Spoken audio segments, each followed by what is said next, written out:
Oi, pessoal, tudo bem com vocês? Eu sou Girlane Correia, professora de matemática da Rede SESI Pernambuco. E hoje a gente vai falar um pouquinho sobre função quadrática. Então, deixa eu compartilhar aqui a minha tela para a gente acompanhar os slides. Então, função quadrática, né? É uma das funções, normalmente é o segundo tipo de função que a gente estuda lá na primeira série do ensino médio, né? Então, a gente vê logo a definição de função, a gente vê função afim e a gente chega em função quadrática. Então, bora entender um pouquinho qual é a definição de função quadrática, né? Uma função f dos reais para os reais chama-se quadrática quando existem números reais a, b e c, com o a diferente de zero, tal que f de x é igual a x quadrado mais bx mais c. Esse x é um elemento que pertence ao conjunto dos números reais. Então, esse daqui, f de x, é o nosso modelo geral de função do segundo grau. Então, nossa função do segundo grau, ela segue esse modelo, que também pode ser chamado de função polinomial do segundo grau. Então, ó, o que é que a gente sabe? A, B e C são elementos que pertencem ao conjunto dos números reais. O que é interessante aqui é que esse A ele não pode ser zero, ou seja, ele precisa ser diferente de zero. Por quê? Se o A fosse zero, zero vezes qualquer coisa é zero, né? Então a gente deixaria de ter uma função do segundo grau e teria uma função do primeiro grau, certo? Então aí é importante que esse A ele nunca vai ser zero. Gráfico da função quadrática. Uma função quadrática, ela sempre vai ter o seu gráfico sendo uma parábola. E aí essa parábola ela pode ter concavidade para cima ou para baixo. Como é que a gente vai identificar se a parábola tem concavidade para cima ou para baixo? Através do azímuth. Então, vê bem, o nosso modelo de função é esse daqui, né? Ax quadrado mais bx mais c. Toda vez que esse azinho aqui, ele for um elemento maior que zero, ou seja, positivo, a nossa concavidade da parábola vai ser para cima. Então, é esse caso aqui.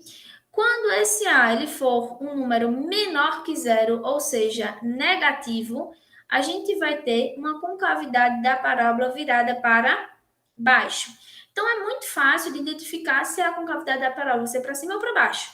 Se esse elemento A aqui, ó, ele for positivo, concavidade para cima. Se o A for negativo, concavidade para baixo.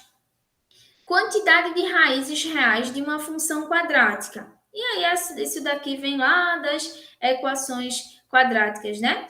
Que a gente precisa lembrar um pouquinho do delta. Quando o delta ele for maior que zero, ou seja, um número positivo, a gente tem duas raízes reais distintas. Quando o delta ele for igual a zero, a gente vai ter duas raízes reais iguais. Ou tem gente que chama também, diz que só tem uma raiz real. Pode ser também, né? E quando esse delta ele for menor que zero, ou seja, ele for um número negativo, a gente não vai ter nenhuma raiz real. Nenhuma raiz real. Depois, né, quem continuar estudando um pouquinho mais, vai ver lá nos números complexos que a gente vai ter raízes complexas, mas que não vem ao caso nesse momento, porque a gente está falando do conjunto dos números reais. Então, se eu calculo o delta de uma função quadrática, buscando as raízes dessa função, eu encontro um delta maior que zero, eu já sei que essa minha função ela tem duas raízes reais distintas.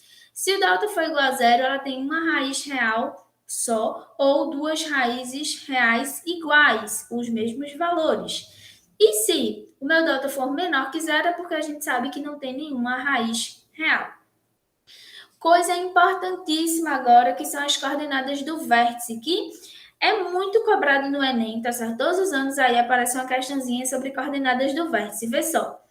Quando a minha parábola ela tiver com cavidade para cima, ela vai ter um ponto aqui embaixo, ó, que é o meu vértice, e é o ponto de mínimo dessa função. Ó. Então, a função veio, chegou aqui no mínimo e começou a crescer.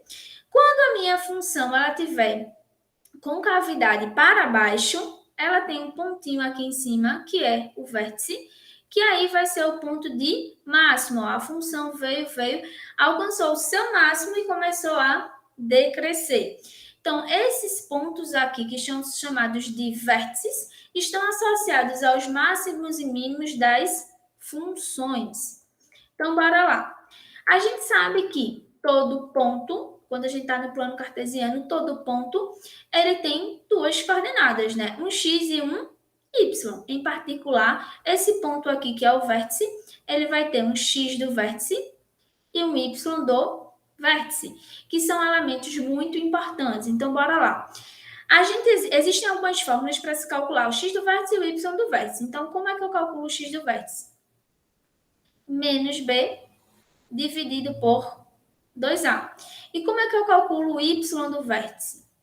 Menos delta sobre 4a. Isso daqui são coisas importantíssimas e que vocês não podem esquecer, tá certo?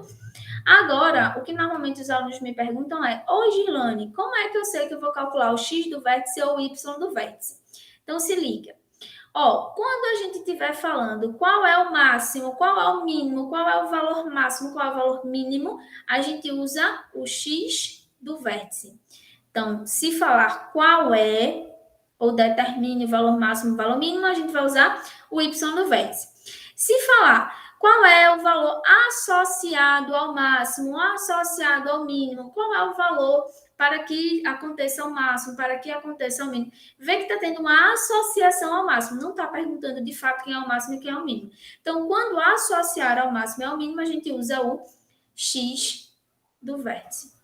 Então, associado ao máximo, que aí pode ser ao máximo ou ao mínimo, né? Depende da concavidade da nossa função. Então, recapitulando, x do vértice e y do vértice. O vértice ele pode determinar o ponto de máximo ou o ponto de mínimo da função. Quando é que determina o ponto de máximo da função? Quando a gente tem uma função com cavidade para baixo. Quando vai determinar o mínimo? Quando a gente tem uma função com cavidade para cima. E aí o vértice a gente tem duas coordenadas, x do vértice e y do vértice. Y do vértice a gente vai usar sempre quando estiver falando sobre o valor máximo e o valor mínimo. X do vértice eu vou utilizar quando eu quiser saber o valor associado ao máximo ou ao mínimo. E agora vamos exercitar e ver isso na prática, que é bem tranquilo. Então, a questão aí do Enem 2020 diz o seguinte: uma empresa de chocolates consultou o gerente de produção e verificou que existem 5 tipos diferentes de barras de chocolate que podem ser produzidas com os seguintes preços do mercado. Então, a barra 1, R$ 2,00, barra 2, R$ 3,50, barra 3, R$ 4,00, barra 4, R$ 7,00 e barra 5, R$ 8,00. Analisando as tendências do mercado, que incluem a quantidade vendida e a procura pelos consumidores, o gerente de vendas da empresa verificou que o lucro L com a venda de barras de chocolate é expresso pela função. E aí ele mostrou para a gente essa função aqui, L, né? Então, essa é a função. Em que X representa o preço da barra de chocolate. A empresa decide investir na fabricação da barra de chocolate, cujo preço praticado no mercado renderá, essa é uma palavra-chave, renderá o maior lucro. Nessas condições, a empresa deve investir na produção de que barra?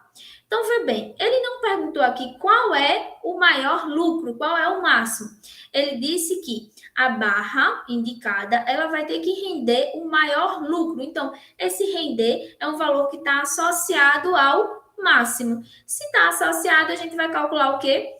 O x do vértice. Que aí a gente sabe que a fórmula é menos b dividido por 2a. X do vértice vai ser igual a... Bora olhar aqui a nossa função, né? Então, eu tenho menos b. Quem é o nosso b? O 14. Então, vou repetir o menos aqui da forma. 14. Dividido por 2a. Quem é o a? O a é menos 1, né? Então, vezes menos 1. A gente vai ter aqui, ó, x do vértice vai ser igual a menos 14, dividido por 2 vezes 1 é 2, mais com menos, menos. X do vértice é 14 dividido por 2, 7, menos com menos é mais. Então, aqui quem é a barra que renderá o maior lucro, que renderá o máximo, o lucro máximo, é a barra de R$ 7,00, alternativa letra D. Tranquilo, minha gente? Muito fácil, né? Então, ó, a questão ela não vai dizer se é para você usar x do vértice ou y do vértice. Você precisa identificar. Então, se falar em máximo, qual é o valor máximo, qual é o valor mínimo, y do vértice. Se falar um valor associado ao máximo, associado ao mínimo, a gente sabe que é o x do vértice. Outra questãozinha de função quadrática que cai no Enem, né, do ano passado. Então, diz assim, um administrador resolve estudar o lucro de sua empresa e, para isso, traça o gráfico da receita e do custo de produção de seus itens, em real, em função da quantidade de itens produzidos. O lucro é determinado pela diferença receita-custo. O gráfico em que representa o lucro dessa empresa em função da quantidade de itens produzidos vai ser qual? Então, as outras alternativas estão todas em gráfico, né? Mas antes de ver as alternativas, vamos analisar aqui esse gráfico. O que é que a gente tem? Para que aconteça lucro, a receita ela tem que ser o quê? Maior, né? A receita ela tem que ser maior que o custo. Bora analisar aqui desse intervalo de 5 até 15. Ó, nesse intervalo aqui de 5 até 15, quem é que está sendo maior? A receita ou o custo? A gente vem por aqui, ó.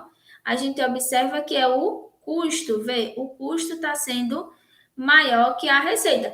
Se está sendo maior que a receita, o lucro está sendo positivo ou negativo? Ó, o lucro, ele é a receita menos o custo.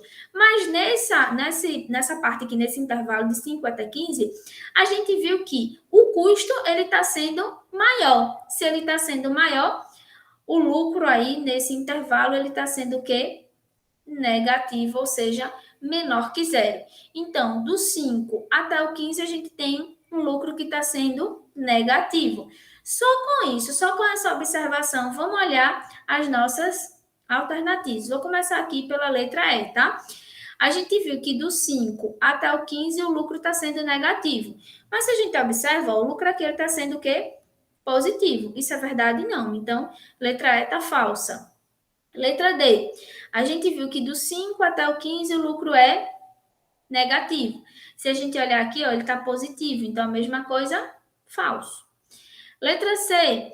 Do 5 até o 15, o lucro está sendo negativo. Aqui a gente está tendo que ele é positivo, então falso também. E por fim, a letra B, ó, do 5 até o 15, a gente está vendo que o lucro ele é positivo, falso também. Só por eliminação, a gente já sabe que vai ser a letra A, mas bora analisar se é ela mesmo, né?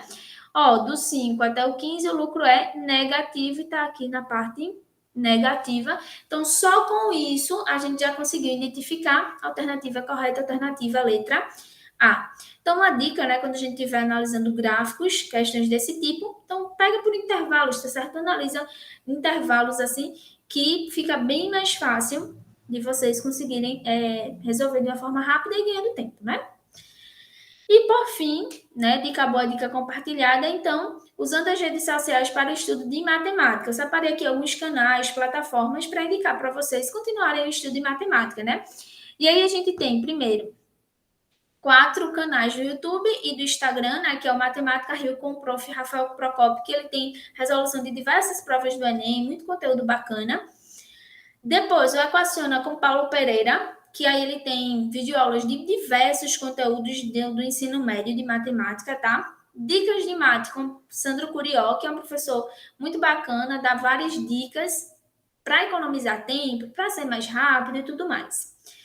E por fim, ali, o Matemática Genial, que é um canal que não tem só questões de matemática, não tem só vídeos de matemática, tem de física, química, entre outros também, que é aquele que tem vídeos assim curtos de 2, 3 minutos e que servem como uma revisão geral dos conteúdos. Então, você estuda o conteúdo, depois vai lá só para dar uma relembrada, ver os pontos fortes daquele conteúdo. Para quem não é da vibe de vídeo, de videoaula, indico muito o blog aí do professor Ferreto. Ferreto também tem plataformas no YouTube e no Instagram, mas o blog dele é muito bacana, né? Muito colorido, muito didático, super indico. E, por fim, ali o Khan Academy, que é uma plataforma para o ensino de matemática, que é gratuita, e aí você pode fazer cursos de matemática básica, cursos por áreas da matemática, cursos por série e tudo mais, tudo gratuito, que vai auxiliar muito vocês nesse processo, né, de preparação para o Enem e os vestibulares. Então, desejo bons estudos, uma boa prova do Enem e até a próxima. Tchau, galera! Todas as coisas são números aí de Pitágoras. Bons estudos!